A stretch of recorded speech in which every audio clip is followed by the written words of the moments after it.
Boa noite a todos, os que curtem o caminho soviético.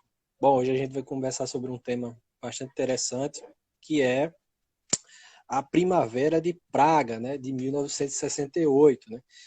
Hoje a gente tem um convidado especial, né, que é tcheco, né? Produto ali ainda da Guerra Fria, né? Recém ali descongelado para dar essa entrevista.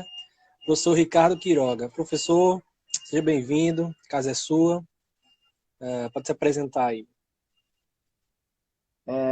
Boa noite, não sei se está me ouvindo bem, eu estou no Tá tudo celular, show. o som... Tudo Ah, show. tá ótimo.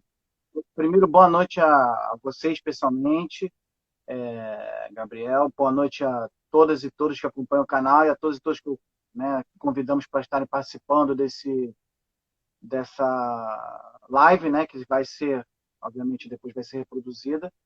E uma saudação especial ao do Grupo de Estudos 9 de Maio, do qual eu participo, que sem eles não seria possível esse estudo todo, esse trabalho todo voltado para a Grande Guerra Patriótica, mas também para a discussão sobre o socialismo, né, e todos os assuntos inerentes a esse nosso grande debate, né, e que hoje é mais atual do que nunca.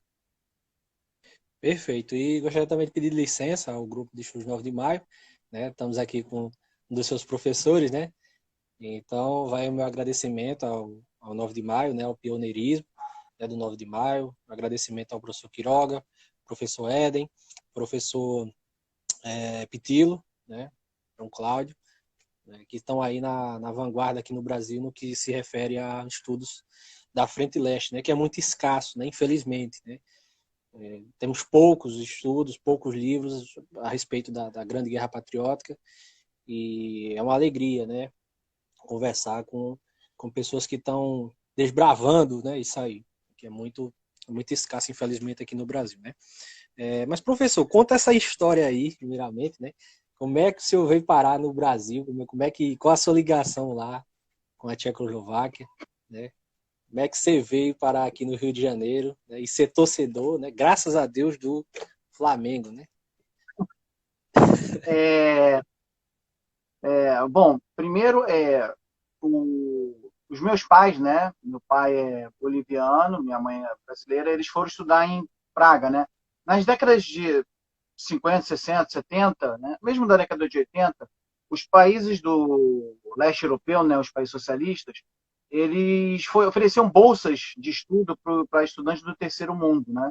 Chamado terceiro mundo à época, que eram para exatamente pessoas que não tinham condições de poder estudar em qualquer tipo de graduação, né? Então, meu pai morava na Bolívia e conseguiu, né, participou de processo seletivo e foi para Praga, né, foi para a Tchecoslováquia, e minha mãe também, só que ela pelo Brasil, então eles se conheceram lá. Né? Então, minha mãe foi em 63, meu pai foi em 64, e aí eles se conheceram porque todos os estudantes estrangeiros passavam pelo menos um ano é, digamos assim, no internato aprendendo tcheco, para depois poderem, é, digamos, estudar, né, na graduação, porque a graduação era em tcheco. Então você tinha que ficar um ano estudando tcheco para depois poder estudar na graduação que você, né, na verdade, para a qual você tinha se disponibilizado. No caso, meu pai se formou em medicina, minha mãe, ela chegou a iniciar medicina, mas acabou no sendo a praia dela, e ela acabou indo trabalhar na Rádio Praga como locutora de português. Então, ela transmitia em língua portuguesa para o Brasil, para os países lusófonos da África, né, para Portugal. E aí eles ficaram lá desde, ou seja, 63, 64 até 79, quando conseguiram voltar com a anistia, porque minha mãe, como filha de um dirigente do Partido Comunista, ela, depois do golpe, o passaporte dela foi revogado, ela não tinha como voltar para o Brasil, né? E também, enfim, a situação era muito difícil. E acabou que eu e minha irmã nascemos lá, né? Eu nasci em 74 e minha irmã nasceu em 77. E aí, né, me alfabetizei lá em tcheco. E depois, com a anistia, em 79, nós conseguimos vir para o Brasil. Então, a história é mais ou menos essa de como foi todo essa coisa típica, que, na verdade, existem muitos brasileiros que passaram por essa situação, né? de terem ficado exilados ou estudando lá e acabaram exilados, etc. E depois vieram para o Brasil, né? E aí se formaram muitos casais multiétnicos, né? De mexicano com brasileira, brasileiro com tcheca e por aí vai. Então foi uma geração que teve essa característica. Né? Por isso que meu tio estudou em Moscou, ele formou engenharia em Moscou, na Universidade Patrício Lumumba. Então foi esse o, digamos assim, a conjuntura do meu né, de como eu nasci lá, de como eu vim para o Brasil, né? Depois tive que me alfabetizar no Brasil de novo, né? Mas aí acabou que continuei dominando a língua tcheca porque meus pais mantiveram essa o hábito da gente continuar lendo em tcheco, conversando até em tcheco em casa. A gente, né, a época do disco, muita gente não sabe o que é disco, né, as gerações mais novas, embora esteja até sendo tomado no LP. Então tinha muitos discos com música e contos de fadas tchecas, então a gente ouvia muito aquilo, então isso mantinha a memória da língua, né? Então com isso eu consegui manter e mantendo contato, estudo sobre isso, né? E também, graças a eles, eu adquiri muita bibliografia, né? Eles trouxeram muitos livros, né, que eles adquiriram lá, etc. Então, isso permitiu que eu pudesse estudar bastante sobre a história tcheca, né? Uma coisa que sempre me fascinou muito. Perfeito, professor. Eu sempre ouvi falar que realmente o ensino tcheco era de excelência, né? Suas universidades, suas escolas realmente eram E, destacadas, né, no leste europeu. né, a Universidade de Carlos, né, do século XIV, salvo engano, onde meu pai estudou, né? Karlova Universitat. E um dos grandes educadores, né, que é a referência no mundo, que aqui é conhecido como Comenius, né, Jan Amos Komensky, que era tcheco, né? Então, eles têm uma trajetória muito larga de investimento na educação, na cultura, etc., né, os tchecos. E graças a isso, inclusive, eles conseguiram sobreviver a despeito de terem sido submetidos a ocupações por diversos impérios, né? Na verdade, os reinos da Boêmia, Morávia, etc., só conseguiram essa região só conseguiu se consolidar mesmo como independente pós 1918 com a derrota da Alemanha do Império Austro-Húngaro, quando finalmente todas aquelas nações que eram ocupadas pelo Império conseguiram sua autodeterminação e se tornar independentes. Então aí os tchecos e eslovacos formaram um país só. Entendo. Bom, o senhor falou aí de ocupação, né? Falou aí de nazismo e tal. Eu acho que é importante a gente começar, né, falando sobre como era, né, a Tchecoslováquia, né, antes da guerra, né, como era a política ali, e comentar também um pouquinho sobre o Pacto de Munique, né, tão esquecido, né, hoje em dia, né, pouco se fala no Pacto de Munique, né. Então eu acho importante abordar esse assunto, né, para introduzir a galera na questão aí da primavera, né. Vamos primeiro explicar. A Tchecoslováquia ela surge em 1918, né? Não é uma criação artificial, porque os tchecos e eslovacos tinham uma história conjunta de longa data, né? O tcheco e o eslovaco se parecem muito, é mais fácil um tcheco entender um eslovaco e vice-versa, do que nós entendemos os nossos patrícios portugueses quando eles falam o português mais carregado.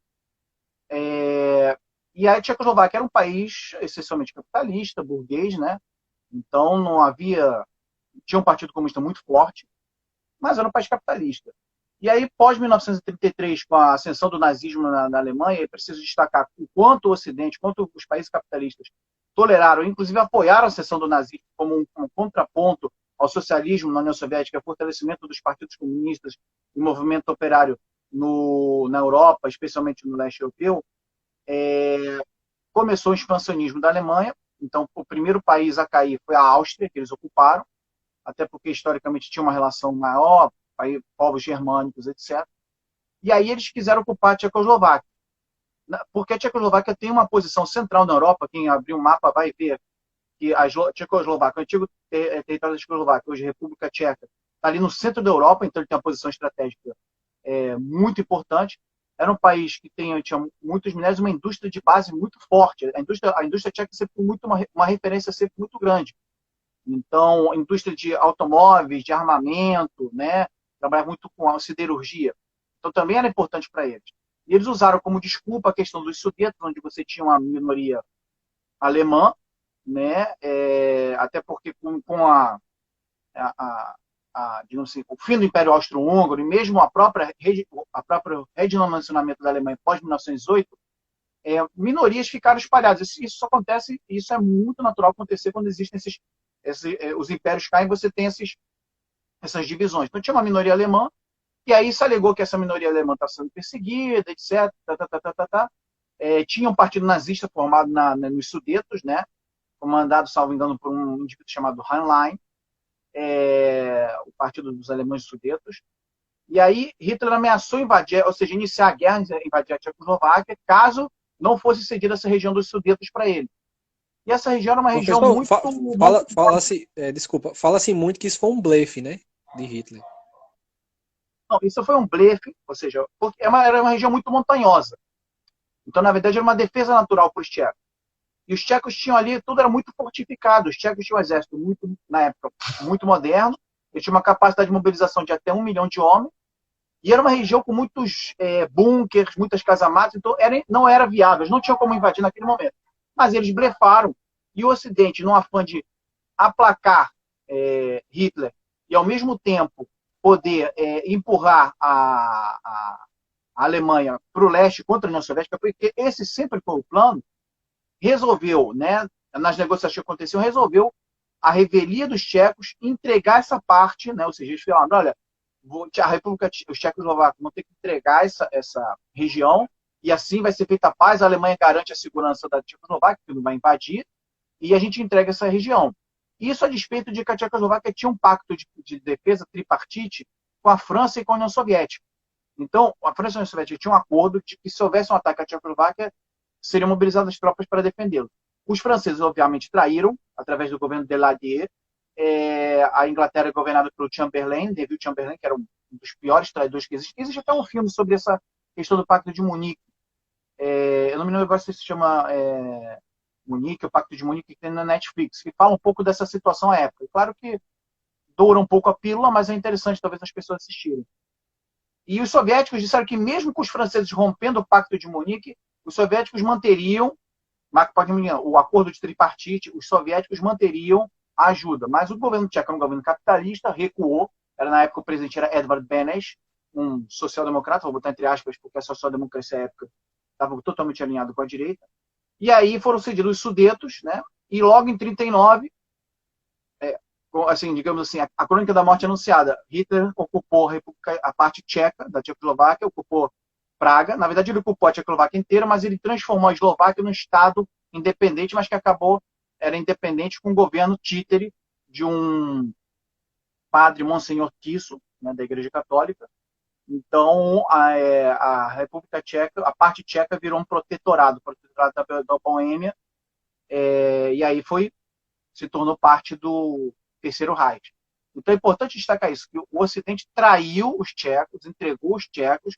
Inclusive, tem uma frase atribuída a Chamberlain que disse: conseguimos a paz duradoura após os nossos tempos, às custas de um país desconhecido no centro da Europa. Então, assim como fecharam os olhos para a ocupação da Áustria, fecharam os olhos, na verdade, foram criminosamente omissos em relação à Guerra Civil Espanhola, ao bombardeio da Abissínia pela Itália, eles deixaram que os tchecos perdessem ali a região dos Sudetos, e aí com isso foi aberto o caminho para os alemães ocuparem, e eles ganharam com isso não só um território, como ganharam uma indústria pesada que seria crucial para seu esforço de guerra. Inclusive, professor, é importante que se diga que o exército nazista, antes da entrada na Tchecoslováquia, era um e saiu outro, né? Devido à siderurgia, devido a todo o complexo, né, que havia na Tchecoslováquia. Né? O exército que saiu, né, da Tchecoslováquia e foi para a União Soviética foi um exército completamente mudado, em que antes os caras entraram de bicicleta na Áustria, eles foram já de tanque Tiger, né? Inclusive tinha uma base lá da Porsche, né? Tinha uma planta da Porsche onde fazia os motores do Tiger, né? Pois é, a posição estratégica que era central, onde eles podiam se mobilizar através de ferrovias e estradas para toda a Europa, entendeu? Exatamente. Também foi lá na protetorado, né, da Boêmia e da Morávia que o Heydrich vai sofrer o atentado, né, o Gauleiter da nazista, né? O Gauleiter anterior era o Barão von Neuera, mas ele era considerado muito, vamos botar muitas aspas, muito leve, muito, digamos assim, não era autoritário e agressivo demais. Então, diante disso, ele foi substituído por Heydrich, que foi o arquiteto da chamada solução final, né? Do Endlösung, que foi o Holocausto Judaico, ou seja, de criar toda a lógica e sistemática para a eliminação de judeus, obviamente de outros também, mas dos judeus, porque o antissemitismo era uma das grandes bandeiras dos nazistas. Então ele foi para lá para oprimir efetivamente os tchecos, né? Só que esse atentado que ele sofreu, que foi através da Operação Anthropoid, tem até um filme, Operação Anthropoid, tem um filme sobre isso, para quem quiser procurar. Acho que o filme poderia ter sido melhor também, mas enfim.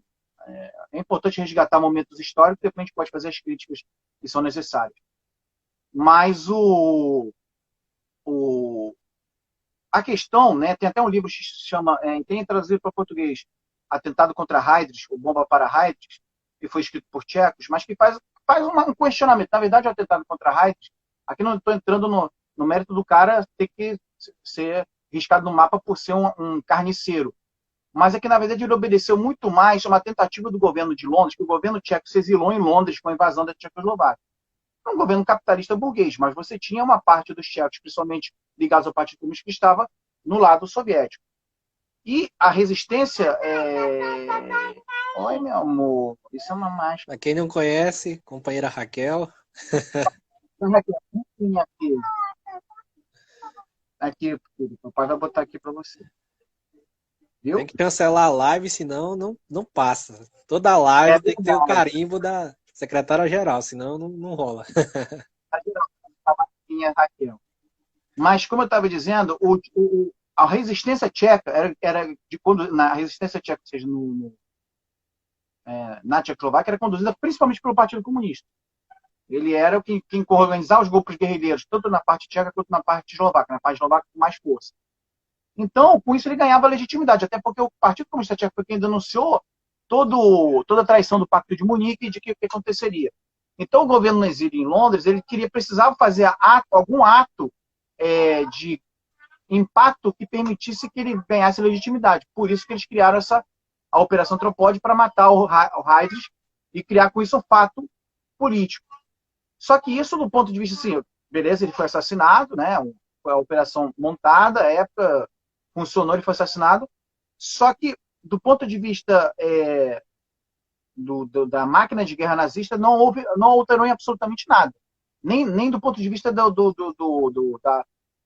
máquina de extermínio de pessoas nos campos de extermínio, nos campos de concentração. E a única coisa que fez é que houve uma reação para a qual os tchecos não tinham se preparado, uma reação muito forte. Então, centenas de pessoas foram presas, não, milhares de pessoas foram presas, centenas foram executadas, né? E aí você teve o famoso massacre de Lidice, que é uma cidade tcheca que foi riscada do mapa, né? Eles escolheram aquela cidade porque supostamente teria abrigado ou teria uma vinculação com os paraquedistas tchecos que foram enviados de Londres para assassinar Heydrich. E aí todos os homens foram fuzilados, as mulheres e crianças enviados para campos de concentração, poucos tendo sobrevivido. E a cidade foi totalmente arrasada para ser exatamente limpada do mapa, né? E é por isso que, inclusive, vários países criaram cidades com esse nome, inclusive aqui no Rio de Janeiro nós temos uma cidade chamada Lidice, né? Muitas pessoas inclusive foram batizados com esse nome, que era uma maneira de se homenagear essa cidade. Então, uma pessoa, ninguém vai lamentar a morte de um carniceiro, mas a agenda política que levou aquilo era muito mais em função de ganhar uma legitimidade para o governo no exílio em Londres do que efetivamente tentar fazer algo que impactasse a ocupação nazista na Tchecoslováquia. Entendo. Então quer dizer, professor, que piorou a situação dos tchecos, né, no caso. Porque foi uma espiral de assassinatos terrível, né? Inclusive de riscar a cidade no mapa, né? Sim, os tchecos perderam dezenas de milhares de pessoas, considerando que não se- na época do Barão von Neurath, eles tinham uma certa tolerância em relação aos tchecos, né? Eles olhavam os tchecos como eslavos, mas não da mesma maneira como olhavam os soviéticos, etc., né? E os tchecos, assim, na época não tinha uma fama de construir grande resistência, tanto é que o movimento guerrilheiro era mais amplo na Eslováquia do que na República Tcheca, na parte tcheca, digamos assim, né? Então, é como eu digo, ninguém vai lamentar a morte de um carniceiro, de um nazista, né? Os únicos que lamentam a morte dos nazistas é sempre o Ocidente, né? Inclusive, como a gente vê hoje em dia, você lamenta a morte de nazistas, mas você não pode criar uma operação dessas, já foi uma operação super secreta, ou seja, era uma operação construída em Londres, então a resistência tcheca, que não era vinculada a Londres, não tinha conhecimento, então ninguém se preparou para a possível retaliação que haveria, né? Então, e não gerou, como eu digo, não gerou nenhum tipo de impacto que piorasse a situação para os alemães. Então, acho que esse que é a grande discussão, né? Você matou uma pessoa, mas você não mudou absolutamente nada no sentido de, não, olha, organizou mais, os alemães ficaram mais temerosos, você ocupou território e tal, não, absolutamente nada. Matou uma pessoa e ponto final, e que foi substituída por outra e que manteve a política e tornou, como você mesmo disse, tornou ela mais agressiva ainda. Perfeito. Professor, eu queria saber como foi ali a libertação, né? A chegada das tropas soviéticas na Tchecoslováquia, né? Porque foi, se não me engano, Praga foi a última batalha, né? Do 9 de maio, né? Se eu não me engano, ou foi em 10 de maio que ela terminou, mas foi o último. Uhum. Pode falar, falar. professor. Não, isso é muito importante as pessoas saberem, porque agora com o revisionismo no leste europeu, né, que agora está tomado pela direita, extrema-direita, até por neonazista, não se comemora mais o 9 de maio, é proibido, inclusive, comemorar o 9 de maio, acho que, não sei se a Letônia ou a Letônia proibiram a comemoração do 9 de maio, porque para os soviéticos, para aqueles que foram libertados, assim, 9 de maio é o último dia de guerra na Europa. Porque, embora em 8 de maio tenha sido assinada a rendição e declarada vitória, né, em Berlim, as tropas nazistas na Tchecoslováquia continuavam lutando. Até porque queriam ter uma posição e se entregar aos aliados ocidentais, né, até para poder escapar da punição, porque se sabia que quem fugisse para o lado ocidental teria mais chance de sobreviver ao acerto de contas posterior. Então, os tchecos, eles sabendo que os soviéticos estavam se aproximando para libertar, os soviéticos já tinham entrado no final de 44, início de 45, eles já tinham entrado na Eslováquia, no passo de Dukla, né, principalmente, né? Inclusive eu estou aqui com a camisa do Dukla, que é um time tcheco. As tropas tchecas que estavam formadas, né, na Tchecoslováquia, estavam formadas na União Soviética, mas as tropas soviéticas entraram na Eslováquia e foram libertando ao longo de 45, né? Então já estavam se aproximando de Praga.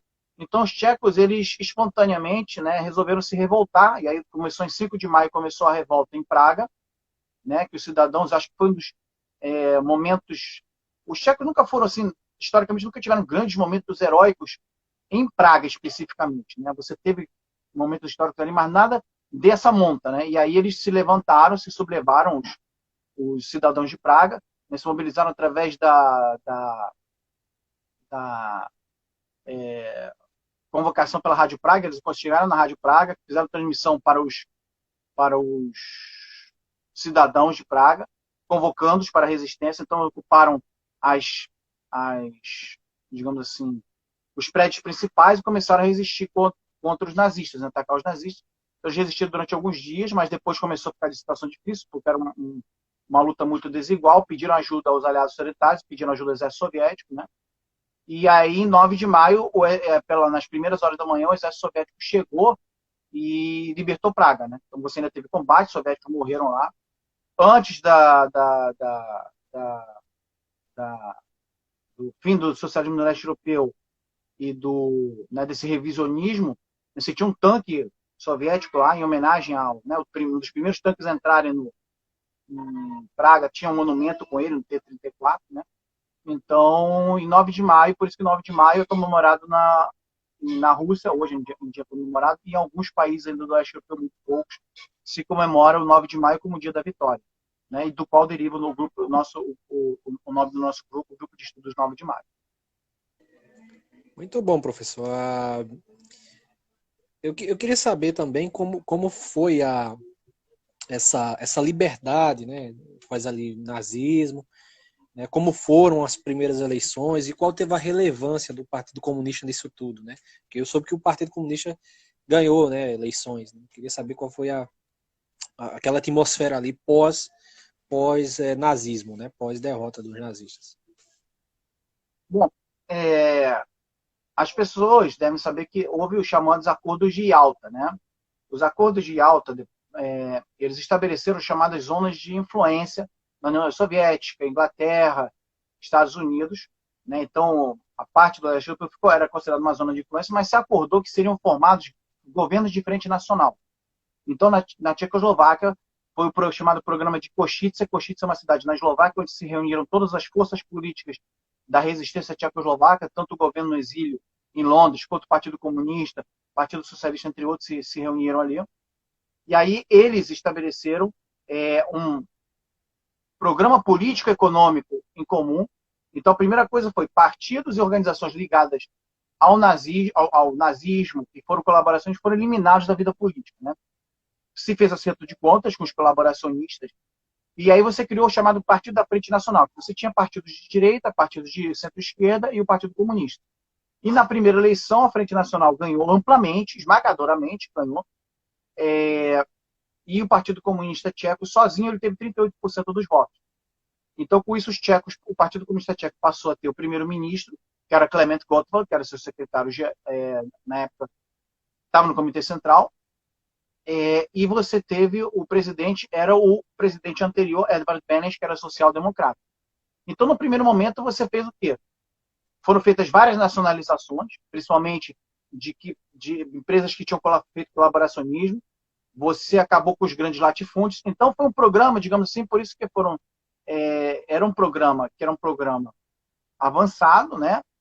Por isso que se caminhou no sentido das democracias populares, mas era um programa avançado, progressista, mas não era um programa socialista, mas era um programa minimamente, né? Ou seja, você tentando reestruturar a sociedade e não voltar ao país capitalista anterior. Só que você entra na Guerra Fria, né? A Guerra Fria se inicia por conta do Ocidente, que rompe os acordos de Yalta, e posteriormente Potsdam também, e aí começa a sabotar a política de frente nacional, de coexistência. Então, os partidos comunistas italiano e francês que participavam do processo político dos governos na Itália e na França foram expurgados, começou a se perseguir os partidos comunistas no Ocidente, e começou a se fazer atos de sabotagem, começou a se interferir nos países do leste europeu, onde a influência soviética era maior, onde os comunistas aliados com o partido de esquerda estavam no poder. Então, obviamente, isso criou uma cisânia, né? Você teve problemas na Eslováquia, onde alguns partidos de direita se fortaleceram um pouco mais, e aí isso culminou que em 48, em fevereiro de 48, estimulados pelo Ocidente, tentando fazer, né? Nós que agora conhecemos as revoluções laranjas, né? Todas essas revoluções estimuladas pela CIA, pelos Estados Unidos, pelo imperialismo, pelo Ocidente, para solapar os governos de plantão, nós imaginamos como é que deve ter sido a época. Nessa época você não tinha internet, etc. Então, a gente tem que fazer um resgate histórico do que aconteceu à época. Então, começou a haver sabotagem interna, começou a haver disputa política, e os partidos de direita tentaram derrubar o governo, né, fazendo 12 ministros que eram ligados à direita, eles renunciaram aos seus postos, e com isso eles queriam fazer com que o presidente dissolvesse o parlamento, e aí você teria uma eleição sob influência e sob todo tipo de sabotagem por parte do Ocidente. Só que aí houve uma mobilização popular muito grande, né? Houve uma greve geral, as fábricas pararam,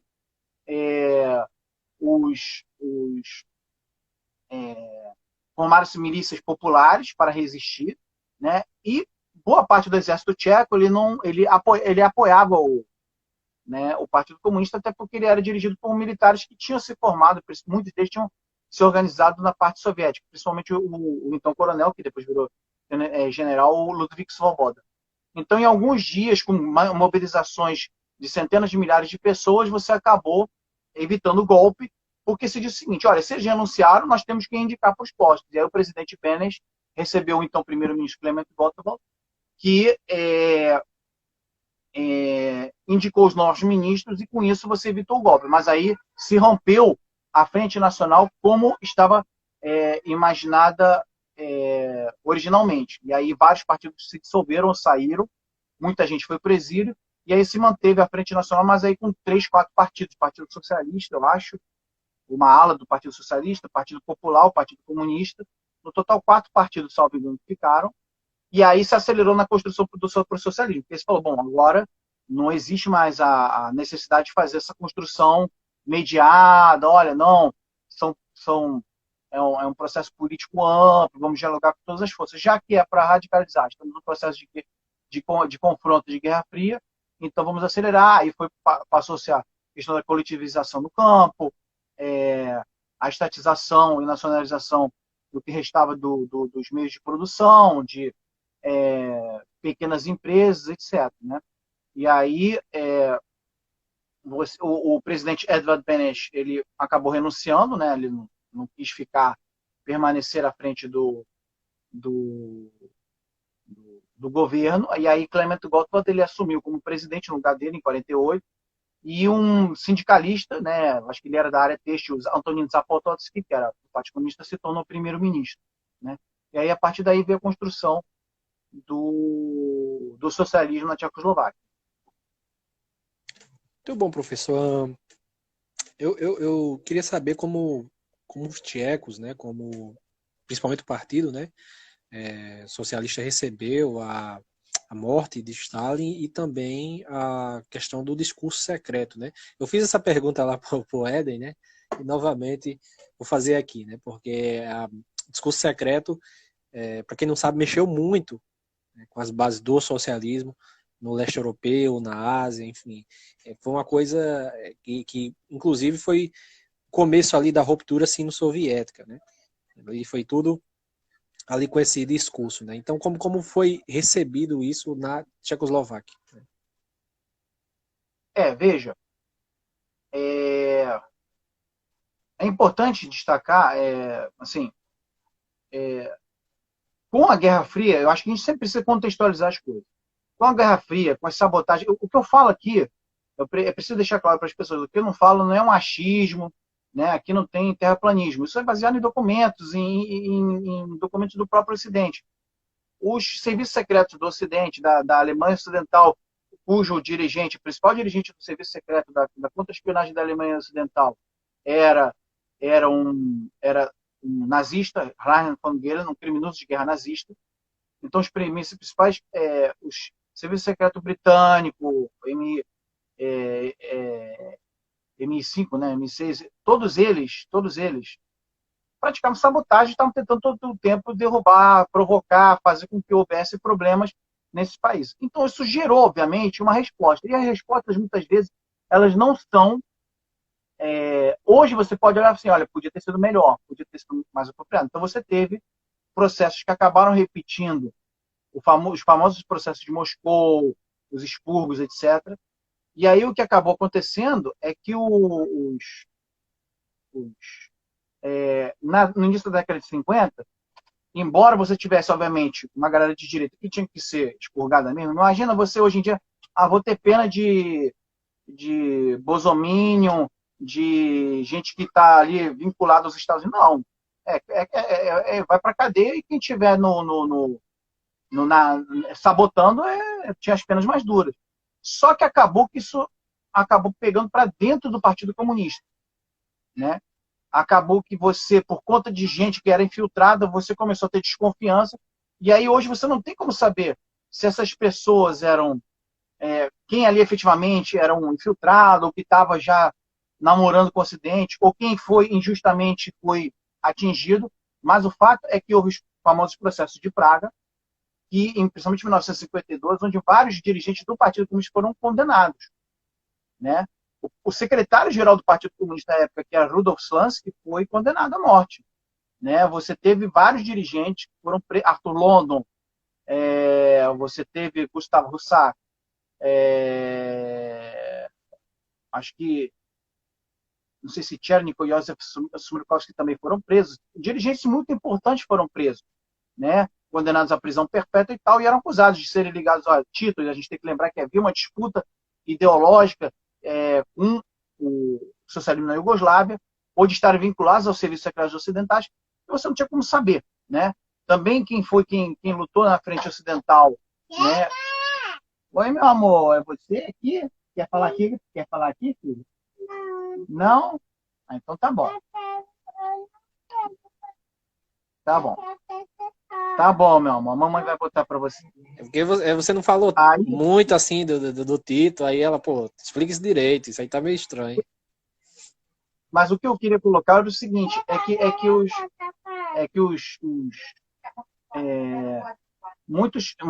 por exemplo, soldados que lutaram no fronte ocidental, porque muitos tchecos lutaram, as pessoas não sabem.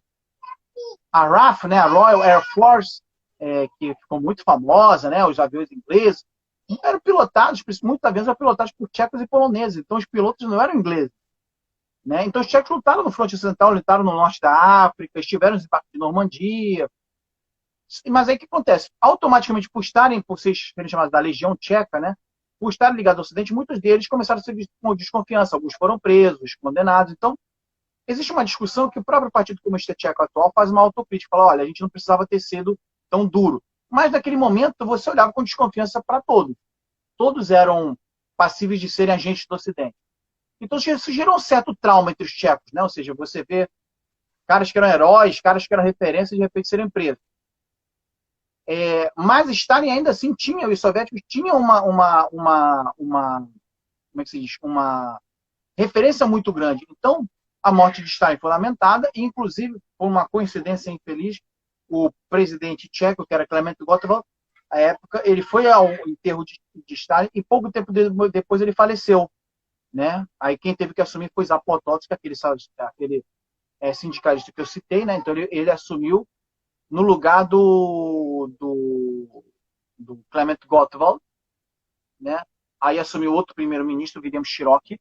É importante destacar que os tchecos, como você tinha tchecos e eslovacos, sempre que o presidente era tcheco, o primeiro-ministro era eslovaco e vice-versa, para você garantir que nas esferas de poder as duas nações estivessem representadas. Então, claro, com o relatório Khrushchev, isso gerou toda uma reviravolta na Tchecoslováquia. Né? Então, muita gente, principalmente do Partido Comunista, foi reabilitada, né? Ou seja, reabilitaram, uns post-mortem, outros foram reabilitados e foram soltos, reincorporados ao Partido Comunista, mas isso gerou isso já abalou um pouco, né? Gerou um desconforto, uma parte da população já olhando com desconfiança, olha, o que aconteceu afinal? Então, o que foram esses processos, etc. Porque, como eu disse, entre os tchecos, esse processo, digamos assim, os processos de Praga, etc., não afetaram tanto, né?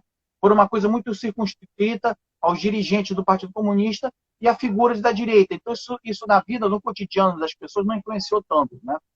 Mas criou um certo abalo. E os tchecos, de uma certa maneira, começaram a passar por ter problemas, assim como a União Soviética começou a ter seus problemas, até econômicos, em função do governo de Khrushchev. Os tchecos também passaram a ter alguns problemas, etc. Tiveram que enfrentar toda uma situação. Lembremos que esses países saíram da guerra, né? Não tiveram plano Marshall, então tiveram que reconstruir muita coisa. Né? Então, isso também prejudicou, inclusive, a própria imagem dos governos à época.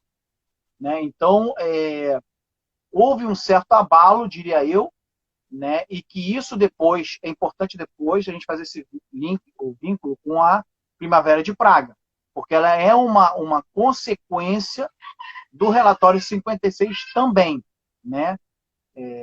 Então, acho que houve sim um impacto, mas eu acho que o impacto foi grande exatamente porque, assim como aconteceu na própria Hungria, passou um pouco por isso, acho que a Polônia nem tanto, mas a Hungria e a Tchecoslováquia tiveram processos internos do partido muito traumáticos, com essa coisa de alguns sendo presos, sendo acusados de serem ligados ao ao Ocidente, de terem vínculos com o imperialismo, etc., ou de serem muito nacionalistas, né? O Gustavo Roussac, por exemplo, foi preso acusado de ser um nacionalista eslovaco, ou seja, de levar a questão do nacionalismo para além do que permitiria o pensamento do internacionalismo proletário da construção do socialismo, né? Então, você teve processos mais traumáticos em alguns países. Por isso que neles a questão da chamada desestalinização foi mais impactante, digamos assim. Muito bom, professor. Então, é nessa atmosfera que vai surgir o Alexander Dubček, né, com as suas famosas reformas. Como é que foi a ascensão do Dubček e essas reformas que ele propôs, esse tal socialismo aí com face humana, né, como você apregou aí nas videoaulas, né, não sei o quê, né? Como é que foi isso? E como foi também a reação dos partidos comunistas, né? Porque eu ouvi dizer que teve um racha, né? O próprio partido tcheco, né? Veja, primeiro preciso acabar com algumas, como é que se diz? Algumas lendas que existem aí, que são fruto desse, desse revisionismo e dessa coisa de um anti-stalinismo tosco, né? Porque, e aí por isso que eu faço essa referência, o anti-stalinismo, a crítica ao stalinismo, e o stalinismo é um termo criado pelos anti-stalinistas, né? Não existia um stalinismo do ponto de vista de organização político-ideológico, como se quer colocar, né? Você quer interditar um debate, o cara é stalinista, aí você não tem uma definição do que é stalinismo. Qualquer coisa cabe em você chamar alguém de stalinista. Mas então o que acontece? Aproveitando-se que houve esse problema, né, na conjuntura histórica tcheca, aproveitando, você tinha a questão dos problemas econômicos. O governo que se sucedeu ao próprio Zapotosky, que faleceu também, foi de Antonin Novotny, que era um cara que não tinha assim, grande popularidade, era um cara também. Todos os caras que eu estou citando foram caras que foram da resistência, foram presos em campos de concentração, foram da guerrilha. Então, eram pessoas que tinham uma admiração muito grande. Mas, enfim, que não conseguiam achar uma saída. Também havia um problema de que tentou se implantar, e talvez alguns países conseguiram ter uma solução melhor, porque fugiram do modelo puramente soviético, ou seja, em vez de se adaptar ao modelo, ou seja, a realidade local se tentou modelos, tentar fazer exatamente como feito na União Soviética, você não tem como você imitar, considerando a realidade de cada país, então você teve problemas econômicos, problemas sociais, etc. Então, Novotny já era impopular e surge o Dubček. O Dubček tinha uma boa relação com os soviéticos, é preciso dizer isso. Aliás, eu quero deixar claro também o seguinte, para a gente acabar com essa coisa de stalinismo, anti-stalinismo, etc. Dubček não passou pelos processos de Praga, ele passou em incólume. Nada lhe aconteceu. Tá? Eu quero deixar isso muito claro. Dubček passou em incólume. Ele esteve em todas as posições do partido, ascendeu, até que se tornou secretário-geral no lugar do Antonin Novotny. Né? É preciso deixar claro que, veja, nos países socialistas, muitas vezes você tem a posição de presidente e primeiro-ministro, do ponto administrativo, tem uma importância, mas quem efetivamente tem importância no processo político é o secretário-geral. Então, Dubček era o primeiro secretário do partido, o que nós chamamos hoje de secretário-geral, né? Mas ele não era nem o presidente nem o primeiro-ministro. Tá? Você tinha outros nomes que ocupavam essa posição. Quando ele se torna o secretário-geral, o primeiro-ministro era Oldrich Cherny, né? E o presidente se passa a ser Ludvík Svoboda, que era o militar que eu citei, que era um herói de guerra, era um general soviético, tcheco, muito admirado pelos soviéticos, né? Então, como ele era tcheco, ele se tornou presidente, e Oldrich Cherny, que era o primeiro-ministro.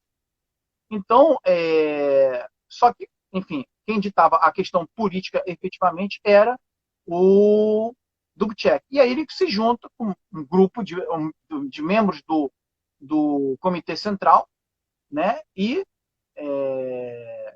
como se diz, ele resolve implementar reformas, que eram reformas econômicas, uma coisa até importante, mas também reformas políticas, que eles dizem, não, temos que fazer o socialismo com a face mais humana.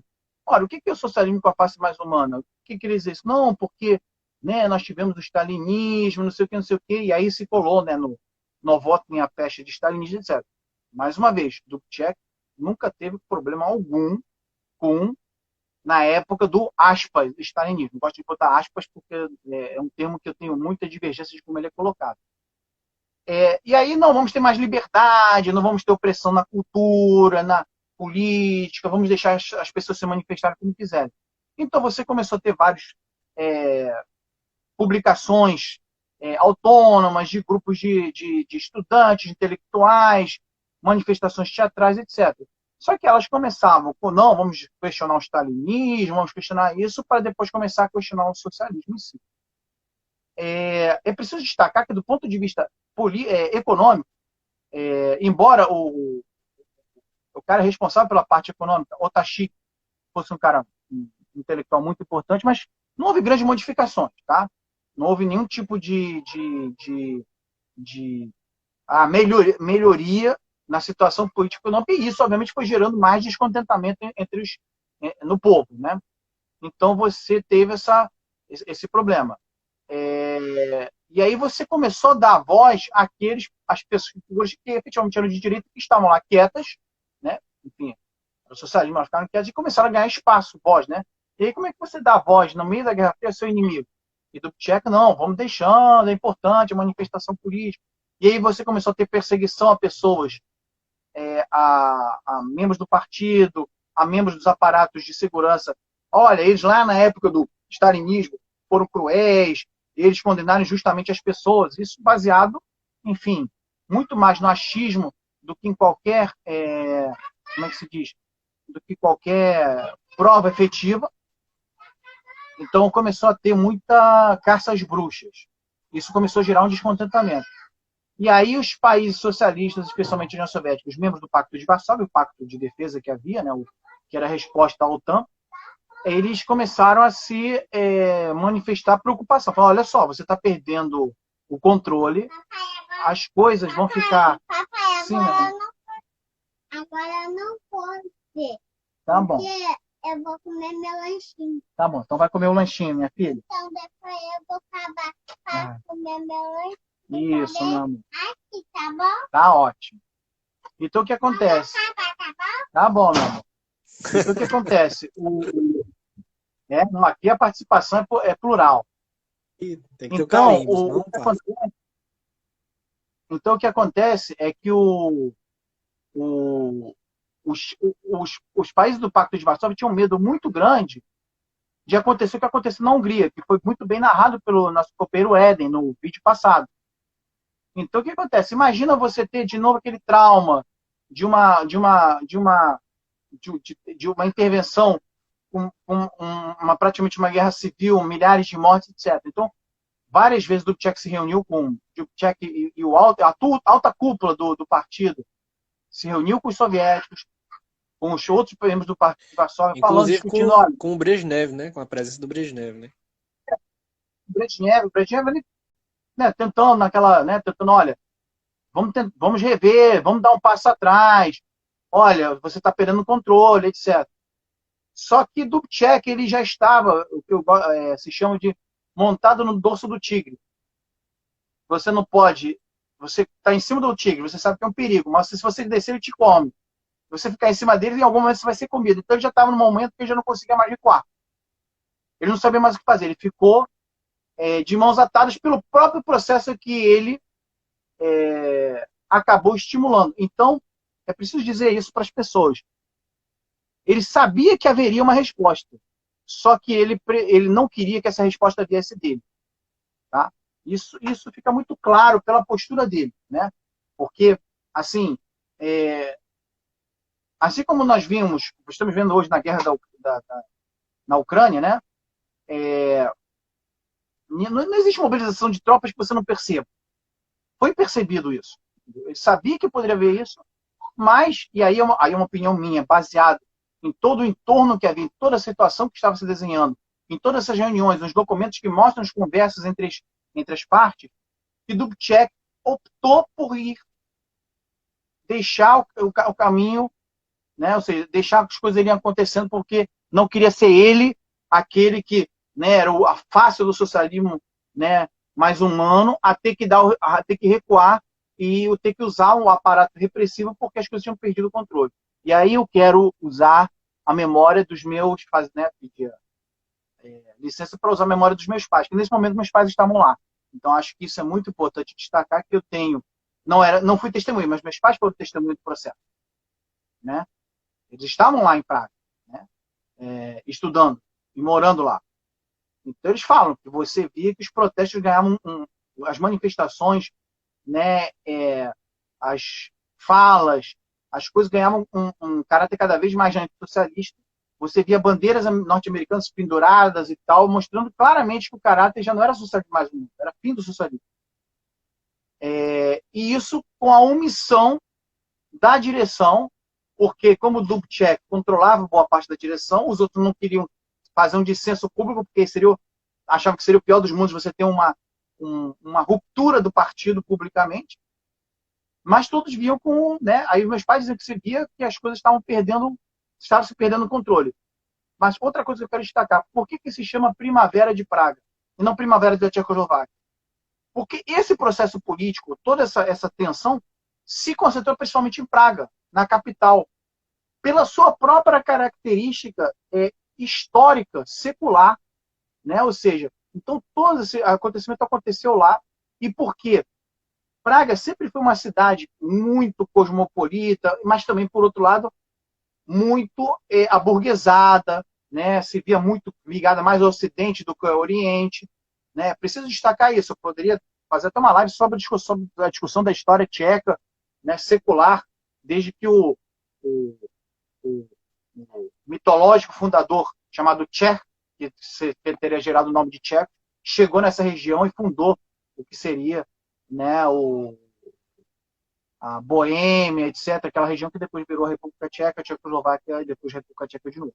Então, tem uma característica ligada à própria cidade de Praga. Se você for para a Eslováquia e mesmo no entorno de Praga, esse movimento era mínimo. Então, toda essa efervescência se concentrou em Praga. Por isso que é Primavera de Praga. Entendeu? Não é Primavera da Tchecoslováquia. Então, é importante destacar isso. Então, meus pais foram testemunhas oculares do que estava acontecendo, né, naquele momento, né, de você ver as manifestações da Revolução Laranja, como nós vemos hoje em dia, ou talvez daquilo que acabou derivando das manifestações de 2013 que nós conhecemos aqui, né, que as manifestações quando começam a ser absorvidas pela direita, a direita começa a tomar conta daquelas manifestações que muitas vezes tem um mote importante, justo, etc. Mas a gente vê isso é muito estimulado pelo Ocidente, como a gente viu já acontecer em Cuba, já viu acontecer na Venezuela, já viu acontecer na Bolívia. Né? A gente fala dos países onde estão no contraponto ao imperialismo. Então, é importante destacar isso. Hoje, nós temos que olhar para aquele momento com o que a gente está vendo hoje.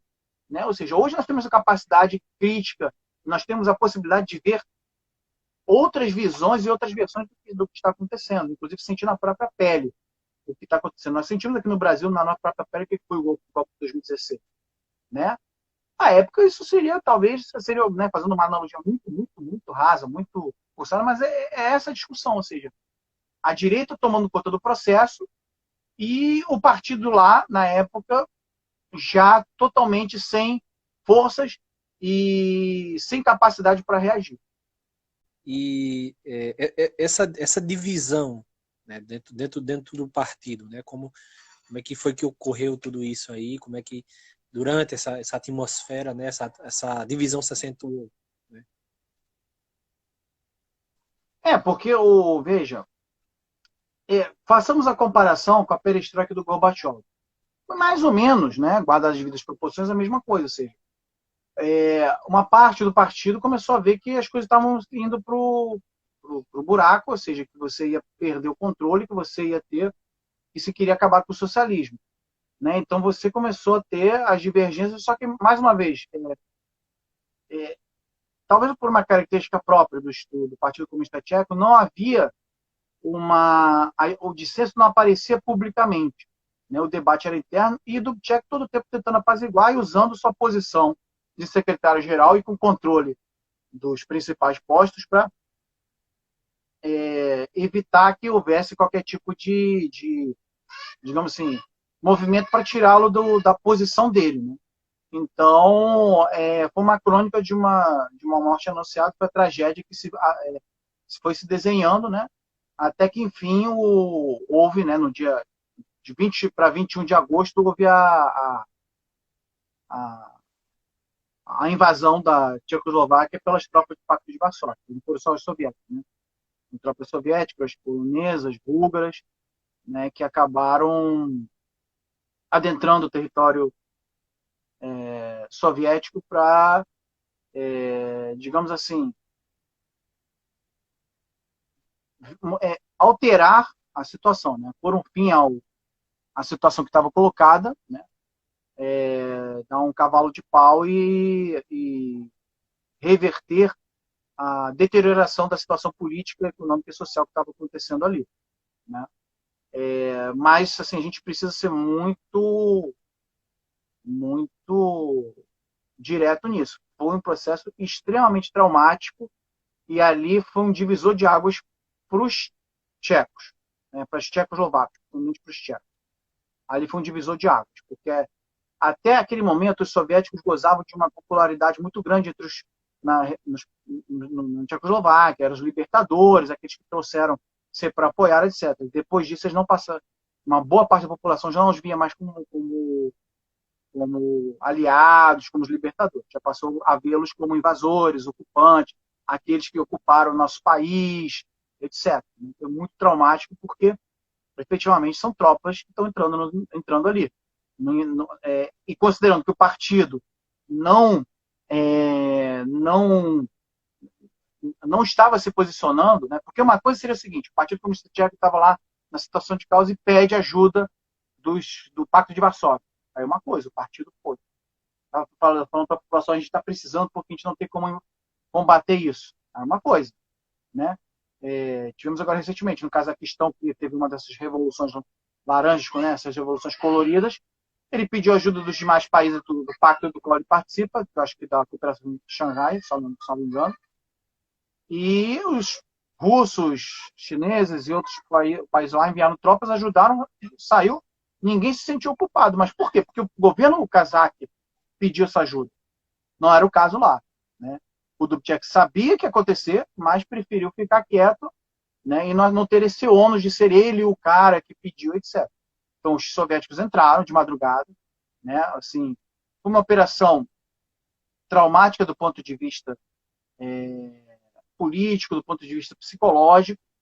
Não foi brutal como o Ocidente gosta de colocar, isso também é preciso deixar muito claro. Foi uma operação. Ela foi feita assim. Veja, nenhuma tropa tcheca, o exército tchecoslovaco continuou aquartelado. Por que isso? Porque ele recebeu ordem para ficar assim, porque se sabia que haveria ocupação, e para não haver nenhum tipo de confronto, falaram: olha, vocês ficam nos quartéis. E ficaram. Ou seja, isso é mais um indício de como se sabia que aconteceria, e aí, não, olha, deixa os tropas de Pacto de Varsóvia, especialmente os soviéticos, fazerem, vou botar aspas, o trabalho sujo. E vamos evitar ter confronto, né, que leve a uma escalada de violência muito maior. Então, por exemplo, o avião soviético pousou no aeroporto de Praga, ficou ali. Quando começou a operação, tropas especiais saíram de lá, ocuparam o aeroporto, ocuparam a rádio, etc., saíram ocupando os prédios públicos sem muita resistência. Depois, né, a população tcheca já chocada, principalmente em Praga, começaram a se manifestar, e você começou a ter aquelas manifestações, que as imagens, existem imagens históricas, né, subindo em cima dos tanques, batendo boca com os soldados, né, com atos de violência. Aí você teve coquetéis de molotov sendo jogados nos tanques, tiros nos soldados, aí você teve revide, né, então isso ficou muito marcado, mas as imagens que nós temos hoje captadas, né, e que se tenta fazer um paralelo com a Praça da Paz Celestial, aquelas coisas todas, mas traduzem muito menos, não traduzem exatamente como aconteceu ali. Ou seja, você tem imagens das pessoas ali em torno dos tanques, mas os soldados Em geral, soldados soviéticos, poloneses, húngaros, búlgaros, não reagiam. Inclusive, meus pais contam que eles viam que os soldados eram recrutas, a maioria deles, então eles não sabiam nem o que estavam fazendo lá. Então eles com cara de, assim, atônitos, vendo aquelas manifestações, não entendiam exatamente o que estava se passando, né?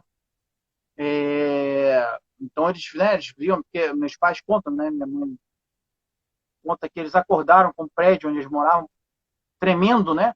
Por causa dos tanques passando nas ruas e os aviões passando, assim, né? Então os tanques passando, eles vendo aquilo lá tudo, e você viu os tchecos, né, assim, atônitos, né, do que estava acontecendo. Depois você teve muita manifestação, especialmente de estudantes. A juventude sempre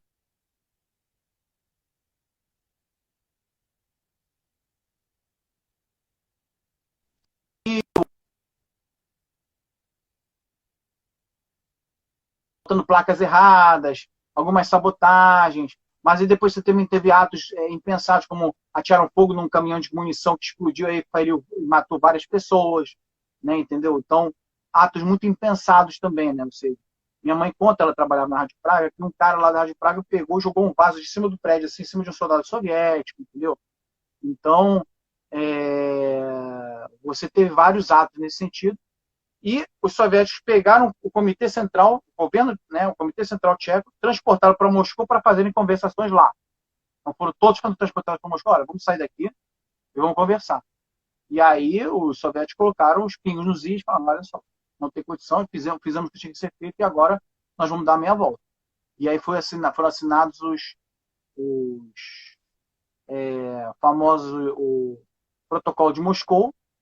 E aí o governo tcheco voltou, né, o Comitê Central voltou para Praga. E aí, uma coisa que as pessoas não sabem, porque as pessoas não leem, certo? O Dubček continuou no poder, tá? Ele continuou como secretário-geral. O presidente continuou sendo o Ludvík Svoboda, que, aliás, era um cara que os soviéticos sempre tiveram muita admiração, um cara muito condecorado. E o Tcherny continuou como primeiro-ministro. Então, você manteve as posições. Só que o Dubček já enfraquecido politicamente dentro do Comitê Central por conta de tudo que aconteceu. E aí, finalmente, aqueles que se opunham a ele ganharam força. Então, o Dubček teve que fazer um discurso público, né, dizendo, olha, nós vamos ter que rever as nossas posições, vamos partir para a normalização, que se tornou a palavra de ordem daquele momento.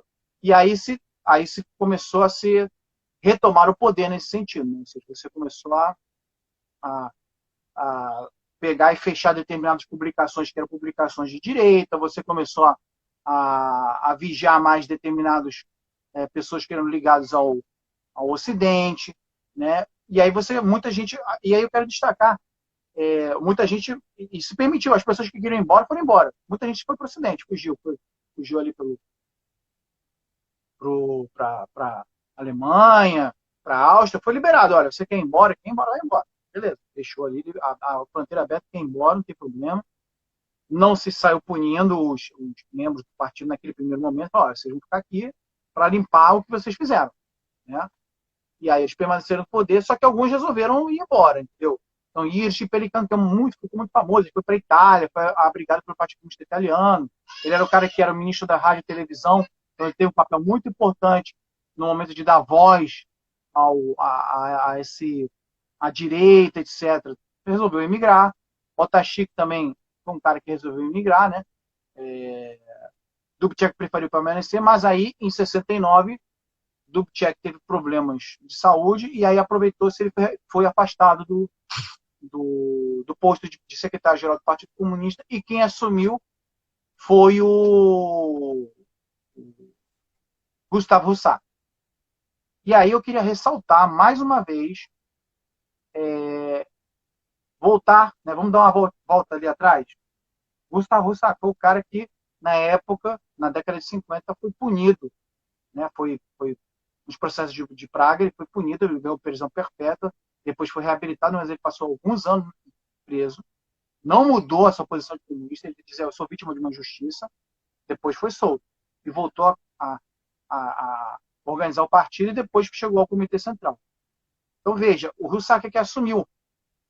Para aqueles que dizem que não, depois os stalinistas voltaram ao poder, depois voltou a ser aquela coisa dura, há uma contradição entre a figura que chega ao poder né, e o seu próprio histórico, né? Ou seja, vamos assumir o discurso que a direita e os liberais de esquerda, né, gostam de utilizar, porque depois do Dubček caiu, entraram os stalinistas de volta. Bom, mas que stalinistas? Se o cara que chegou ao poder foi exatamente o cara que tinha sido preso naquela época em que Dubček estava ascendendo no partido, né? Então, Dubček é que deveria ser taxado de stalinista nessa visão da direita, e não o Gustavo Roussac, que assume o poder, né, assume o partido, a posição de secretário-geral do Partido Comunista, de primeiro secretário, como eles gostam de lá, e do Dubček é afastado, continua, ele assume como presidente da Assembleia Nacional, da Assembleia Federal, como eles chamam, porque aí já sob o governo Roussac, a Tchecoslováquia é transformada numa federação, então você tem uma federação composta de duas repúblicas, a República Tcheca e a República Eslovaca, para você dar a elas o mesmo tratamento. Os eslovacos sempre se ressentiram de serem tratados como de segunda categoria, era a região mais pobre, uma região muito indústria pesada, mas que não tinha a mesma pujança econômica histórica da parte tcheca. Hoje, inclusive, isso é uma verdade, a República Tcheca hoje é muito mais avançada economicamente do que a Eslováquia. Então, eles ganharam essa posição de igualdade formal, constitucional, né? Mas você manteve o primeiro-ministro e o presidente continuaram os mesmos. Então, Tchernin ficou até 70, ele continuou como primeiro-ministro, depois ele foi substituído por Lubomir Strogal, e o presidente da Tchecoslováquia continuou sendo Ludvík Svoboda, que era uma pessoa que era inconteste, era um herói para todos para os tchecoslovacos, e os soviéticos gostavam muito dele, né? Então, ele permaneceu nessa posição, e aí se criou a chamada nominalização. Então, você retomou o poder e a vanguarda do Partido Comunista, você cortou as asas daquela galera da direita, daquela galera peleira, daquela galera que queria, na verdade, destruir o socialismo, né? Claro que isso incomodou muito a determinadas figuras da intelectualidade, da área da cultura, a própria juventude, que era permeável a isso. Não podemos esquecer que 68 foi um ano que teve muitas mobilizações no mundo inteiro. A gente não pode escolar a realidade de Praga, da realidade de Paris, da realidade da marcha dos 100 mil aqui em 68, que acabou girando o AI-5. O AI-5, né? Tudo isso chama interligação. Hã? Não, 68 foi o AI-5, né? Então eu ia falar isso. Então, isso, do AI-5. Ou seja, você teve as grandes manifestações que acabou você tendo o AI-5, né? Então, tudo isso está interligado, era o momento das contestações. Então, você tinha contestação também em Praga, né? Ou seja, aproveitou-se o espaço que havia contestações. Umas legítimas, outras não. Mas os que eram de direita acabaram conduzindo a essa situação e aí levando a juventude para uma linha que acabou sendo aproveitada pela própria direita. E tem que dizer que a Rádio Europa Livre, a Rádio Voz da América, o Ocidente, ficou estimulando até o último instante.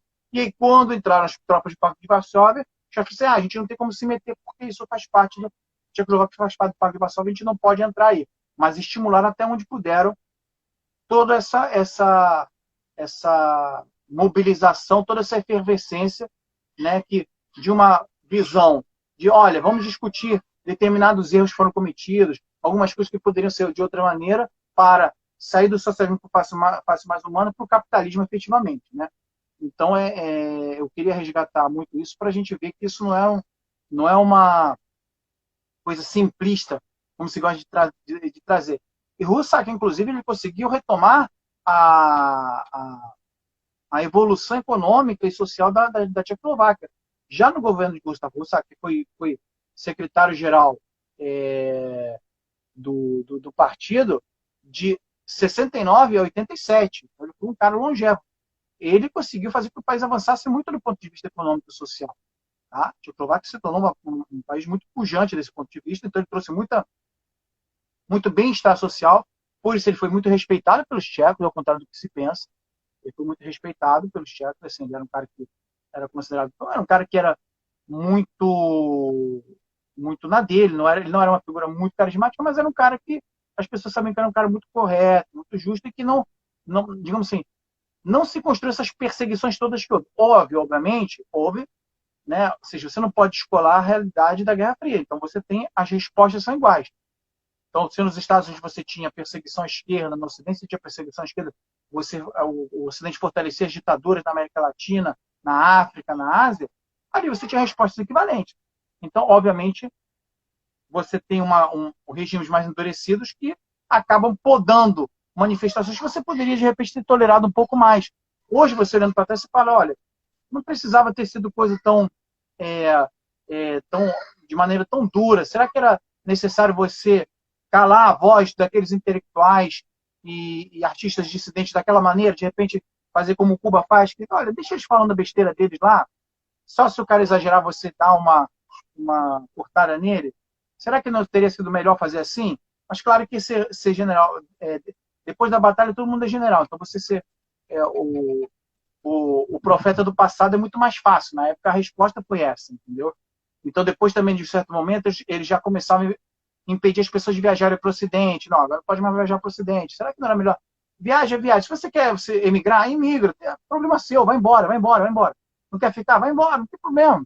Entendeu? Mas não, tinha essa coisa de não pode viajar para o Ocidente, para emigrar toda uma burocracia, etc. Então, em 68, 69 se deixou emigrar, mas depois se fechou um pouco, assim, entendeu? Então, eu acho que isso também gerou mais descontentamento na população, que já começou a olhar olhando assim, eu tenho benesses, mas não tenho liberdade, colocamos aquela coisa da liberdade. Eu queria para o Ocidente, porque também se criou uma ilusão trazida pelo Ocidente de que, olha, no Ocidente você tem todas as benesses do socialismo, mas você pode ganhar dinheiro, entendeu? Os tchecos tinham muito essa ilusão de que, não, o capitalismo é o socialismo, mas você ganhando dinheiro, entendeu? Você tem direito a casa, saúde, educação e tudo, mas você ainda pode ganhar dinheiro e enriquecer. Né? Uma ilusão muito trazida e fruto do erro também da falta de conscientização política do próprio Partido Comunista. Porque aí os partidos acabaram se burocratizando um pouco, perdendo essa coisa do trabalho de base, que aí eu faço uma comparação com Cuba, que resiste porque tem um trabalho de base, o partido está ligado às massas diretamente, né? Os tchecos se tornam cada vez mais burocrático, uma coisa muito afastada, né? Ou seja, embora se tivesse todo um discurso, toda uma mobilização, datas festivas, etc., mas tornou-se uma coisa burocrática, tornou-se uma coisa de praxe, mas não uma coisa que envolvesse as pessoas, especialmente considerando pelo trauma que elas passaram pela entrada das tropas do Pacto de Varsóvia ali. Então, é importante destacar isso. Mas eu quero ressaltar, o Partido Comunista se reconstruiu, né? Dubček não foi preso. Dubček ele saiu do partido. Teve que sair do partido. Continuou lá, vivendo... Teve um final bem diferente do Matias Rakusin, né? Sim. Ele saiu do partido, né? E ficou trabalhando lá em algum serviço público, etc., né, no ostracismo, mas ficou fora do partido. Mas não houve essa coisa de... Todos esses caras do partido que levaram para essa linha da Primavera de Praga, que desestruturou o país e quase que levou a uma tragédia naquele momento, mas que acabou, na verdade, postergando o que acabou acontecendo em 89, mas, enfim, postergou. Aí não adianta discutir, não existe si na história. Mas é importante destacar que nenhum desses dirigentes do partido foi punido, do ponto de vista de ser preso, ficar em cana, nada disso, pelo contrário. Os que quiseram sair e ir embora, foram embora, inclusive alguns estavam em postos. O Iris de Pelicano, acho que era embaixador, o Tachik também tinha um posto, mas ele, não, eu quero ir embora, porque eu não aguento, eu sou contra isso, foram embora, ficaram lá. O Tachik nem tanto, mas Iris de Pelicano e outros ficaram lá fazendo campanha anticomunista de fora, sendo a voz do imperialismo do lado de fora, né? Então, é preciso destacar essa coisa peculiar, né? Agora, obviamente, manifestações artísticas, manifestações culturais, manifestações políticas de outras figuras, aí elas já começaram a ser mais rodadas. Aí você teve a Carta de 77, lá dos intelectuais e políticos, etc., mas aí já era uma galera de direita mesmo, né? Aí já era aquela galera que em 68 tentou a derrubada do regime, depois construiu a resistência, né, por dentro, tentando, né, com o apoio do Ocidente, né, o apoio decisivo, mas que também, assim, de vez em quando prendia um ou outro, como Havel, prendia, soltava, etc. Né, mas eu queria destacar isso, que na normalização não se saiu punindo as pessoas e prendendo e detonando aquela coisa toda. Né? Teve, obviamente, um grau de repressão dentro do processo da Guerra Fria, da disputa, mas nada... Depois, obviamente, hoje os tchecos reescreveram a história totalmente, então você vai pegar os tchecos e vão falar assim, e por que Mais de 100 mil pessoas foram presas. Isso é baseado no quê? É um chute que eles dão. Eles falam que durante o processo da Primavera de Praga teriam morrido... os números variam, né? Hoje eles falam em 200 pessoas. Eu tenho um autor aqui, até uma bibliografia que eu sugiro às pessoas, que porventura queiram ler, que é muito difícil você ter a literatura dessa época, assim, é um livro chamado Relato de Guerras, de Fernando Perrone, um brasileiro jornalista que esteve lá nessa época. É muito interessante, ele dá a visão dele, e ele fala em 30 e poucos mortos, assim, né, que deve ter sido por conta dessas coisas muito pontuais que acabaram gerando as mortes entre tchecos e soldados soviéticos, né? Então ele é um livro que eu recomendo, deve ter na estante virtual, se chama 68, Relato de Guerras de Fernando Perrone, Praga, São Paulo, Paris. A editora é Busca e Vida, né? Então é importante também a gente evitar esses revisionismos. Ai, porque eles fizeram tal coisa. Ai, porque os soviéticos... Não. Destruíram as coisas, não destruíram. A memória, enquanto criança que eu tenho, é que Praga era uma cidade linda, tudo muito limpo, muito perfeito, aqueles monumentos mantidos, tá? Não tinha presença soviética nas ruas, tá? Você não via soldados soviéticos, porque depois que aconteceu a invasão, eles mantinham até soldados, mas em quartéis separados, etc., né? Inclusive, quando houve os embates da juventude... Não entendi. A polícia era tcheca, né? Quem patrulhava as ruas eram tchecos, né?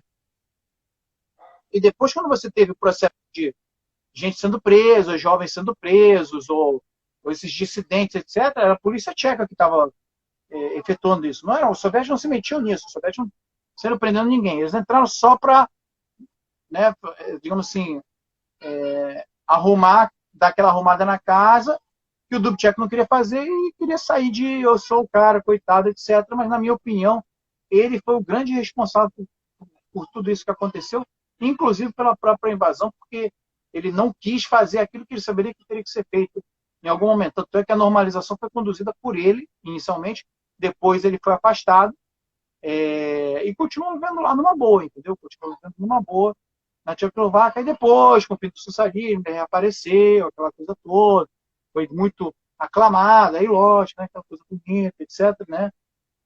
Mas é preciso destacar isso. Teve um episódio muito forte, que também é utilizado muito pelo Ocidente, do rapaz, do jovem estudante que se autoimolou, né, em Praga, né, acho que foi na Praça Venceslau Václavski na minha tcheco, que era Jan Palar, que ele se ateou fogo ao próprio corpo, né, como protesto contra a ocupação soviética, né. Aí isso foi uma coisa muito mais impactante para os tchecos, né.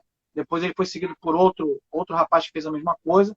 E aí os tchecos investigaram e descobriram que havia um grupo que estava estimulando os jovens a fazer essas práticas, né? Seriam 5 jovens que seriam os que se sacrificariam. Tentou se salvar a vida do rapaz, mas não se conseguiu. Então agora existe monumento a ele, aquela coisa, o dia em homenagem a ele e tal. Então houve essa coisa impactante desse jovem especificamente que se atirou fogo ao próprio corpo como uma medida de protesto, fazendo um paralelo com o que aconteceu no Vietnã, né, aquela coisa dos monges atirando fogo ao próprio corpo, né, aqueles protestos, né, mas, mais uma vez, não havia esse clima de medo, de repressão que se coloca. Meus pais mesmo que viveram lá esse período todo, não se via essa coisa. Agora, os tchecos pararam de discutir política, simplesmente passaram a viver sua vida. Os tchecos, pelo menos assim, o que os meus pais conviviam ali, as pessoas cumpriam seu papel, faziam tal, mas não tinha aquela coisa do entusiasmo pelo sistema, pelo regime, estamos construindo sociedade. Simplesmente, olha, vou fazer o meu, deixa para lá, não me meto nisso, mas não havia essa coisa, eu tenho medo de falar alguma coisa, porque senão vai acontecer alguma coisa, eu vou ser preso, essa coisa do terror, do medo, não havia. A repressão era muito dirigida a figuras já conhecidas, digamos assim, né? Aquelas figuras conhecidas como Havel, né? Como os outros signatários da Carta 70, da famosa Carta 77 e tal. Então esses eram os mais alvos. Não tinha essa coisa de como nós vimos nas nossas ditaduras latino-americanas, onde qualquer pessoa podia ser presa e desaparecer.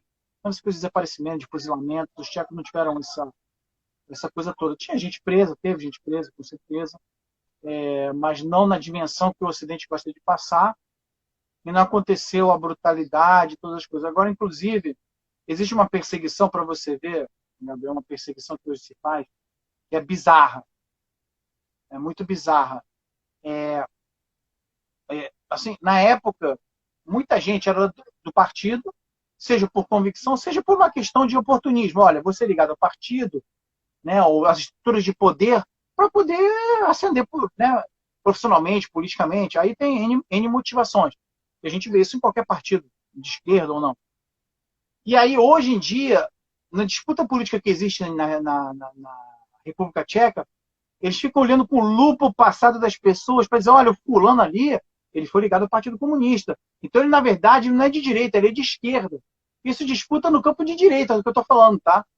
Gente de direita, assim, imagina você chegar aqui, sei lá, pegar um cara do partido do Bozo e a galera ligada ao Moro, e aí eles começaram a olhar assim, pô, mas o maluco lá, no movimento estudantil, ele era lá do DCE. O cara era ligado lá, o pessoal lá do, sei lá, da UJS. Vamos colocar assim. Então, hoje, o que existe entre os tchecos é ficar olhando com lupa o que cada um fez no passado para usar aquilo contra a pessoa, independentemente do que ela fez.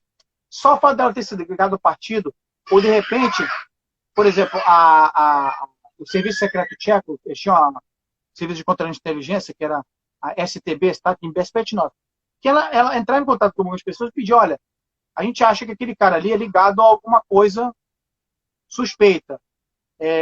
A gente quer que você seja o nosso informante. Tal. O cara lá, às vezes, colaborava. Ou, às vezes, ia lá só, o que aconteceu tal coisa? Ó, você entrou em contato com esses caras aqui, o que está acontecendo, etc. Essas pessoas que, porventura, tiveram alguma ligação, por algum motivo, com esse serviço secreto, hoje em dia são alvo de vamos botar a palavra da moda, cancelamento, colocamos assim. Então, para você ver, né, que hoje existe todo um revisionismo. E existe um revisionismo tão brabo que eles reescreveram livros de história, tá? Eu tenho livros de história da época e livros de história atuais, eu acompanho ainda a política lá, e assim, eles reescreveram tudo. Então, por exemplo, não se comemora o 9 de maio, é o 8 de maio. Tiraram os monumentos aos soldados soviéticos. Isso não se fala mais da libertação pelos soviéticos, né? Mas eles dizem que quem ajudou a libertar Praga foram os membros do exército de Vlasov. O que era o exército de Vlasov? O exército de Vlasov foram os soldados soviéticos capturados pela Alemanha nazista, que criou um exército de soldados capturados soviéticos, que teriam virado de lado para serem utilizados como braço deles na luta contra a União Soviética. Então, eram colaboracionistas. E havia tropas dessas na Tchecoslováquia no final da guerra. Então, Vlasov era um general soviético que virou de lado, não colaboracionista. E aí, alguns desses vlasovistas, seja porque por convicção ou por falar, olha, melhor mudar de lado agora, quando teve o levante de Praga no dia 5 de maio de 45, resolveram apoiar os revoltosos tchecos. Talvez para limpar um pouco a barra deles, né? Tipo fez o Oskar Schindler, vou limpar um pouco minha biografia, né? Aquela coisa, não, vou fazer uma coisa de maneira para dizer que não colaborei com o nazismo. Então, esses vlasovistas ajudaram a resistência tcheca. Não adiantou muito, porque depois todo mundo foi preso, porque tinham que pagar pelos seus crimes de guerra. E hoje os tchecos querem homenagear esses vlasovistas e tirar, né, as referências soviéticos que efetivamente libertaram Praga, né, e libertaram a Tchecoslováquia quase toda uma parte ocidental ali, na área de Prusy, e Brno foi libertada pelas tropas norte-americanas. Então eles querem apagar isso. Então é um revisionismo que não vai só até agora, não. Eles fazem revisionismo até o século XIII, XIV, da própria história, porque eles querem apagar uma coisa que é muito cara aos tchecos, que é uma questão nacional, de nação, de uma referência histórica, entendeu? Eles querem apagar isso para poder justificar cada vez mais a ocidentalização dos tchecos. Olha só, não. Aqueles nossos heróis nacionais daquela época não eram heróis nacionais. Eles não existiam, aquilo era mentira. Então eles reescreveram toda a sua história mesmo, entendeu? Para você apagar. É que aqui o Brasil, na verdade, a gente teve uma coisa contrária. Vamos colocar assim, é como se a gente apagasse a importância de... Porque, na verdade, aqui já foi apagada a importância do Zumbi dos Palmeiras. Mas, digamos assim, como se os países da América do Sul apagassem a importância de Simão Bolívar, apagassem a importância do San Martín, do Sucre, de José Martí, entendeu? Como se apagassem a importância histórica dessas figuras. Eu digo isso porque as nossas figuras históricas elas já foram apagadas antes. Então a gente não tem como... A gente está tentando resgatá-las, na verdade. Então, fazendo um paralelo, tem que usar esses outros países. Como esses outros países que hoje cultuam esses seus heróis, os apagassem e dissessem, não, nada disso. Quem ajudou nós a sermos livres foram os Estados Unidos, ou porque os espanhóis foram bonzinhos e foram embora, etc. Então, os tchecos estão reescrevendo sua história para dizer, olha, figuras como Jan Hus, Jan Žižka, o pessoal da guerrilha contra o nazismo, não tinha essa importância toda, não. Não era isso tudo, não. Na verdade, não é nada disso. E aí, hoje, eles são muito americanizados em vários pensamentos e é uma lástima, porque a história tcheca é uma história muito rica, uma história que tem uma importância para a Europa como um todo. Tanto a Guerra dos 30 Anos se inicia lá, entendeu? Você tem Mozart, Mozart só começou a fazer a fama a partir da apresentação da ópera Dom Giovanni em Praga. Então, a Tchecoslováquia, por um desconhecimento nosso, proposital, porque o Ocidente nunca olhou para o leste europeu como Europa. Para eles, todo mundo ali é asiático. Né? Sempre olhou como pessoas que eram europeus de segunda categoria. Então, a gente não conhece, até por conta da Guerra Fria, não conhece a história desses povos todos, que é uma história muito rica, muito importante para a humanidade. Então, infelizmente, o que nós vemos é um revisionismo que vai em 68, a questão da Primavera de Praga, mas que alcança todo um período pré-socialismo, inclusive. O socialismo muito mais, mas um período pré-socialismo também. Né? Ou seja, para você apagar todo o sentido nacional do povo e poder permitir com que a República Tcheca hoje seja o que ela é. Ela é um membro da OTAN, é um país que envia soldados para o Afeganistão e para todas as missões onde os Estados Unidos estão e serve de sede para a propagação dessas revoluções coloridas pelos países europeus que, porventura, ainda não estão submetidos ao tacão do imperialismo. Muito bom, professor. Eu iria realmente perguntar sobre isso aí, sobre essa destruição de monumentos, né? O Éden, o professor Pitilo, né? Já citaram isso, né? Inclusive que eles derrubando estátuas de generais soviéticos, né? Responsáveis ali pelas libertações, né? Mas o senhor respondeu muito brilhantemente aí. Então, bom, tá bom, né? Já passamos aqui de 1 hora, né? E novamente gostaria de agradecer, né, ao professor Ricardo. Gostaria de agradecer ao 9 de Maio, né? Sempre faço esse agradecimento, né? Pelo pioneirismo, né? Essa fé, né? no resgate, né? Esse ânimo que vocês têm. Muito obrigado. Muita coisa que eu posto no meu canal vem dos livros, né? do 9 de Maio, né? do Vinícius, eu tenho até aquele livro não sei se você fala sobre questão dos comboios, né? Que é a Grande Guerra Patriótica dos Soviéticos, né? Exato. Eu sempre indico aquele livro ali para quem quer conhecer um pouco mais a Frente Leste, porque ele resume bastante, né? Como foi aqui, porque basicamente a batalha foi ali, né? Foi no leste, né? Na França não houve guerra, basicamente, né? É ali que se decidiu, né? É muito importante destacar que foi no Frente Leste. A União Soviética, que é a grande vencedora da Segunda Guerra Mundial, não é o desembarque de Normandia com o resgate do soldado Ryan. Por isso, assistam muito a filmografia soviética e russa. É muito importante. Ali você vê a realidade. Não é sabe, gosto do Tom Hanks e tal, mas não é ali, não é essa filmografia que vai te trazer a verdade histórica do que foi a Segunda Guerra Mundial. Eu acho que é importante, sim, a gente resgatar. Se você me permitir, eu gostaria de citar mais algumas referências bibliográficas. Uma referência bibliográfica que talvez seja possível encontrar na história espiritual. Se chama História da Tchecoslováquia Socialista, de Gottwald Husák, da editora Estampa. Né? Então, esse é um livro também que eu sou. E aí tem 3 filmes que eu acho que é interessante. Na verdade, os filmes de uma série. Um se chama Um Dia um Gato, que é um clássico tcheco, da década de 60, que é interessante para você ver a realidade. E como é que você permitiu? Você tem críticas ali no filme interessantes. Então, Um Dia um Gato se chama. É um filme, na verdade, infanto-juvenil, mas que é muito interessante desse ponto de vista. Um filme chamado Colha, que é um filme um pouquinho mais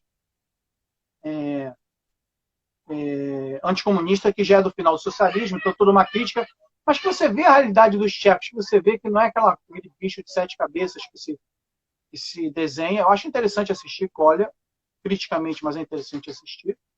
Tem o filme também,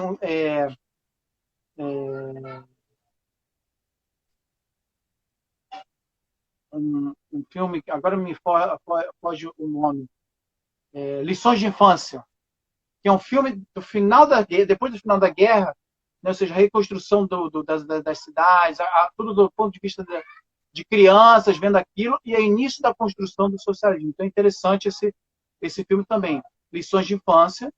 E, por fim, isso você se encontra no YouTube, eu não sei se encontra com legendas em inglês, que se chama, em português, seria Os 30 Casos do Major Zeman. Em tcheco é 30 případů majora Zemana, que é uma minissérie tcheca feita, Os 30 Casos de um Major Zeman, de um cara que trabalha na polícia tcheca. Então, inicia no final da Segunda Guerra Mundial e vai até o período da normalização, ou seja, o cara investigando casos criminais comuns, mas também casos de combate às sabotagens e infiltração de agentes ocidentais. Então é muito interessante, é uma minissérie tcheca feita, né, da época da Tchecoslováquia, é interessante, e usando casos, eu disse, na verdade, são casos verídicos, mas que eles colocam com outros nomes, mas baseados em fatos reais. Ou seja, eles mudam os nomes dos personagens, um pouquinho do ambiente, mas todos os 30 episódios eles são baseados em fatos reais. Então é interessante quem conseguir assistir, pegar no YouTube. Eu tenho ele em DVD, mas só com legenda em tcheco e em eslovaco. Mas é possível que no YouTube talvez você consiga pegar em closed caption, pegar essas legendas em inglês, talvez, entendeu? Então é interessante você ter acesso a essa bibliografia que ninguém conhece, filmografia também que ninguém conhece, e que você pode aprender um pouco mais para além de uma Globo News da vida e coisas do gênero. Muito bom, professor. Fica aí para fazer seus agradecimentos, né, seus trabalhos aí, que porventura o senhor esteja desenvolvendo, né, alguma coisa lá do 9 de maio, né, se tem alguma coisa programada, né, fica à vontade. Não, sempre temos nossas programações, nós vamos fazer agora, já está se avizinhando também o 9 de maio, a gente sempre faz uma transmissão, participa. Sim, o Regimento Imortal, né? Imortal, que é fundamental isso, né? Para quem não conhece, isso existe no mundo inteiro, o Regimento Imortal, onde as pessoas homenageiam seus parentes que morreram, ou figuras históricas que morreram, né, ou que participaram da Segunda Guerra Mundial, né? No meu caso, eu homenageio o avô da minha esposa, Arthur Bezerra, que foi da FEB, lutou na Itália, fazia parte trabalhar na parte de comunicações, aquele cara que tem que estender o fio no meio do combate, o fio das comunicações tem que estender, né? Então faço homenagem a ele, mas você pode homenagear quem você quiser. Então isso é uma atividade de caráter internacional. E no fim, quem quiser, a gente sempre está produzindo material, a gente tem a nossa página no Facebook, né, enquanto não fomos censurados, né, no YouTube, nós temos o companheiro João Cláudio, tem o Guerra Patriótica no Instagram, que é onde também reproduz muito material, é muito importante, muito material histórico. Estamos abertos a contato, para tirar dúvidas, conversar com todo mundo. E no fim eu quero agradecer, fazer um agradecimento especial primeiro os companheiros do Grupo de Estudos de 9 de Maio, João Cláudio, Éden, Lucas, Vinícius, o companheiro Rames, né? Sem eles eu não estaria aqui fazendo esse debate, né? Não teria construído essa linha de debate político e acadêmico.